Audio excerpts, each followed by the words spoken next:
सुंदरपुर को रात घेर लेती है। धुंधली रोशनी बंद घरों के अंदर से डरपोक आंखों की तरह टिमटिमाती है। एक प्राचीन बरगद का पेड़ खड़ा है। इसकी छाया भोलू भूत की कथा की एक कठोर याद दिलाती है। गांव शांत है। दरवाजे और खिड़कियां अंधेरे में छिपे अदृश्य आतंक के खिलाफ बंद है। जैसे ही ठंडी आवाज शुरू होती है, हवा डर से भारी हो जाती है। हुओ हुओ। सुंदरपुर में डर समा गया, क्योंकि आवाज रात को चीरती है। हर छाया लंबी होती दिखती है। हर सरसराहट भोलू की उपस्थिति फुसफुसाती है।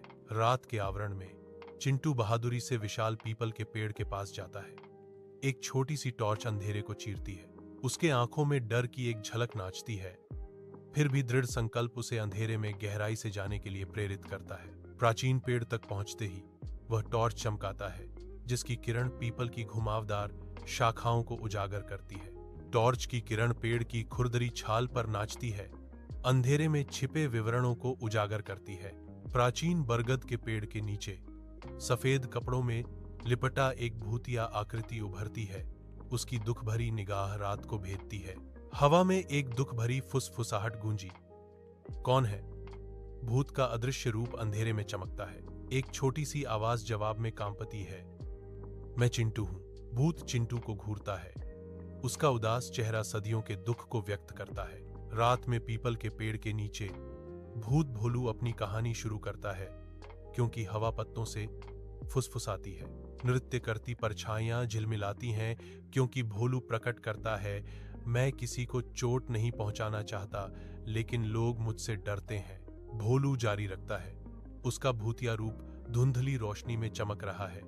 इसीलिए मैं अकेला हूं। चिंटू उसकी आंखों में सहानुभूति भरकर जवाब देता है, मुझे तुम्हारे लिए बुरा लग रहा है भोलू। चिंटू के चेहरे पर एक आशावादी मुस्कान आती है, क्योंकि वह हाथ बढ़ाता है, मैं आपका दोस्त बनना चाहता हूं। सुंदरपुर में चिंटू गर्व से खड़ा है। उसके हाव भाव व्यापक हैं, क्योंकि वह इकट्ठा हुए ग्रामीणों को भोलू की कहानियां सुनाता है। भी पर डर की एक लहर दौड़ जाती है। चेहरे चिंता से भर जाते हैं, क्योंकि भोलू का भूत मंडराता है। चिंटू की आवाज अटूट दृढ़ता के साथ गूंजती है, बढ़ती चिंता को शांत करने का प्रयास करती है। वह उन्हें आश्वस्त करता है। उसका भाव गंभीर है, भोलू एक अच्छा भूत है, वह किसी को नुकसान नहीं पहुंचाएगा, मुझ पर विश्वास करो। ग्रामीणों ने घबराहट भरी निगाहों से एक दूसरे को देखा। संदेह का बीज उनके दिलों में गहरा उतर गया। सुबह की हवा प्रत्याशा से भरी हुई है, क्योंकि सुंदरपुर भोलू की कहानी के अगले अध्याय का इंतजार कर रहा है।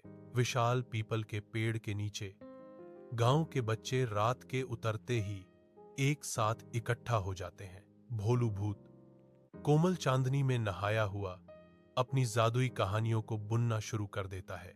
और फिर बंदर ने सोचा कि नारियल एक विशाल अंडा है।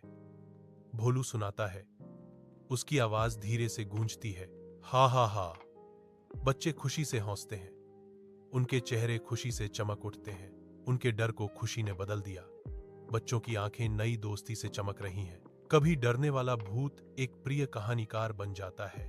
शांत रात में खुशी का प्रतीक।